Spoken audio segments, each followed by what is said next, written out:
In a village so quiet you could hear a pin drop, there stood a house that everyone avoided. An old, decaying building with a single, rusted number on its door, 13. Legend swirled around it like the autumn mist. They said no one who dared to enter after sunset ever came out the same. Some, they whispered, never came out at all. The villagers, wise with age and fear, kept their distance. But where there's fear, there's always a skeptic. His name was Adam, a young man, full of bravado, who scoffed at the old tales. He was determined to prove that house number 13 was just an empty, forgotten relic. So, one stormy night, as rain lashed against the windows of the village, Adam grabbed a single lantern and made his way to the dreaded door. The wind howled, as if warning him to turn back, but he ignored it. With a deep breath, he pushed the heavy door open and stepped inside. The air was thick, heavy with the smell of dust and something else. Something foul, like long-forgotten decay.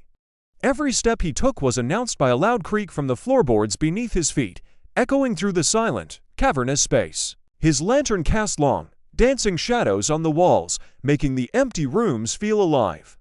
He found himself in what must have been the living room. In the center of the far wall stood a large, ornate mirror, its surface completely obscured by a thick layer of dust. Curiosity got the better of him. Adam reached out and wiped a patch clean with the sleeve of his coat. He leaned in to see his own face, illuminated by the flickering lamplight.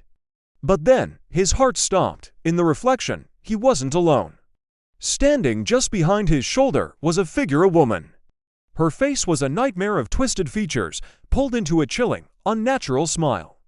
Her eyes were black pits that seemed to swallow the light. Adam spun around, his heart pounding against his ribs.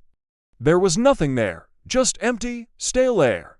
Shaking, he slowly turned back to the mirror, hoping his mind was playing tricks on him. What he saw next sealed his fate, his own reflection. It was changing.